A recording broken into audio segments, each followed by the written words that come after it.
Muchas gracias, muy buenos días tengan todas y todos ustedes. El próximo 8 de septiembre iniciará formalmente el proceso electoral de 2018. En el INE organizaremos 30 elecciones locales concurrentes con la renovación del Senado de la República, de la totalidad de la Cámara de Diputados y del titular del Poder Ejecutivo Federal. Estamos hablando en total de 3.416 cargos en disputa a nivel nacional. Es por esa razón que las consejeras y consejeros del Instituto Nacional Electoral queremos informar a la ciudadanía todas las actividades que, en paralelo con sus responsabilidades en la organización de las contiendas locales, se han realizado con miras a dar certeza y legalidad a la jornada electoral del próximo domingo 1 de julio. Entre las principales medidas que se han tomado para preparar el proceso electoral de 2018 destacan las siguientes. Primero, se configuró un reglamento nacional de elecciones que sistematiza más de 300 acuerdos tomados por el Consejo General del INE a lo largo de 3 años para estandarizar la toma de decisiones, criterios y características técnicas con la que los organismos públicos locales electorales han organizado 35 contiendas locales celebradas en 2015, 2016 y 2017. Segundo, se designó la totalidad de las y los consejeros de los 32 OPLES en el país mediante concursos públicos con los que se ha logrado una conformación multidisciplinaria, paritaria, en la integración de los órganos de dirección de esos organismos electorales, a los cuales se les brinda y se les ha brindado un acompañamiento para apuntalar su independencia frente a los partidos políticos y su autonomía respecto de los poderes locales. Tercero, estamos analizando la posible homologación de los calendarios electorales de los procesos que se llevarán a cabo en 2017 y 2018, con la finalidad de evitar que las diferencias existentes en los plazos para las precampañas y el registro de candidatos resultantes de las diferentes legislaciones locales contamine las actividades de fiscalización y de monitoreo de la propaganda política, así como de organización y capacitación electoral. Cuarto, ante el fortalecimiento del pluralismo político, las disposiciones que permiten la participación de candidatos independientes y la creciente competitividad que se está experimentando en prácticamente todas las elecciones locales y federales, el día de ayer se aprobaron por el Consejo General los lineamientos que regulan la contratación y adquisición de propaganda para todas y todos aquellos que aspiren a convertirse en candidatos a un puesto de elección popular. Estos lineamientos de cancha pareja están orientados a evitar que la promoción de la imagen, voz y el nombre de quienes competirán en las elecciones de 2018 obtenga una ventaja indebida por la promoción anticipada en función de su acceso a recursos públicos, privados, o bien por el ejercicio de una función directiva o responsabilidad en el sector público. En quinto lugar, todas las elecciones locales que se celebren en 2018 se organizarán con una geografía electoral que garantice el equilibrio poblacional, equidad en la representación política y que contribuye a la igualdad en el valor del sufragio. Los trabajos de distritación realizados en estos 3 años han logrado que, por primera vez en nuestra historia electoral, ningún distrito, ni federal ni local, tenga un volumen de población que supere el rango establecido de más o menos 15% respecto de la media correspondiente y que incluso la desviación poblacional promedio sea menor que en distritaciones previas, tanto en el ámbito federal como en el local. Sexto, la actualización de los procedimientos del registro de electores y el fortalecimiento de las medidas de seguridad que dan valor insustituible a la credencial para votar están garantizados.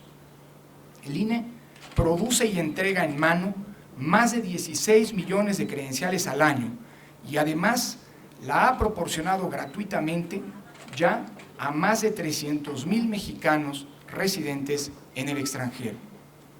Es obvio que todo ciudadano que vote lo tiene que hacer y lo va a hacer con la credencial del INE. Séptimo, el INE va a definir en dónde se van a instalar las más de 155,000 casillas electorales el próximo 1 de julio, así como quiénes serán los ciudadanos que las van a instalar y dirigir. ¿Qué institución u organización distinta al INE podría insacular al 13% del padrón electoral para visitar a la ciudadanía e invitarla a conformar las mesas directivas de casilla? Lo hemos dicho y lo seguiremos afirmando. El INE va a visitar alrededor de 12 millones de ciudadanos en su domicilio. Para el 1 de julio se necesitará alrededor de 1.400.000 ciudadanas y ciudadanos instalando y operando las casillas. El INE los va a capacitar. No hay ninguna institución del Estado mexicano que pueda hacer ese trabajo. Octavo, como es bien sabido, los partidos políticos tienen el acceso permanente a la radio y la televisión a cargo a tiempos del Estado mexicano. En las campañas son 41 minutos diarios. Eso implica que el INE va a pautar más de 20 millones de spots de propaganda durante las campañas electorales. Se dice fácil, pero el sistema que administra el acceso a los tiempos en radio y televisión es el resultado de 10 años de trabajo por parte de esta institución. Recibir y pautar los spots de los partidos políticos en más de 2.700 concesionarios de radio y televisión en todo el territorio nacional y monitorear su emisión es en sí mismo un trabajo monumental y una prueba superada para esta institución y los concesionarios. Por último, el INE continuará cumpliendo con el mandato de fiscalizar rigurosamente el ingreso y gasto de los partidos políticos dentro y fuera de las campañas electorales. Las cifras de la última jornada electoral son inobjetables. El INE detectó más de 360 millones de pesos de gasto no reportado en tan solo 4 elecciones locales. Esa es una tarea central para la rendición de cuentas y la transparencia en cualquier sistema democrático.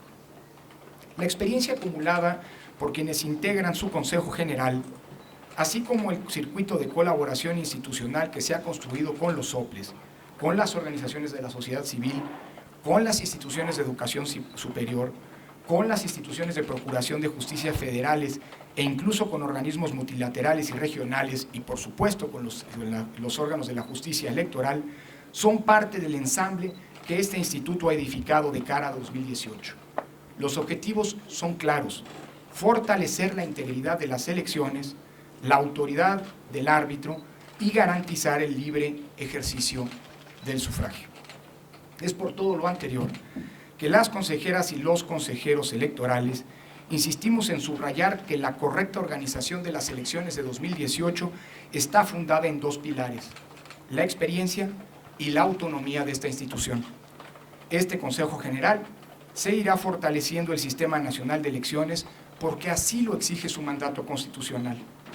El INE defenderá su independencia y continuará sustentando sus decisiones en lo que disponen las leyes y, de manera particular, en la firme convicción de quienes integramos el Consejo General de que el acceso al poder político sea determinado única y exclusivamente por los ciudadanos en las urnas y en contiendas libres y equitativas.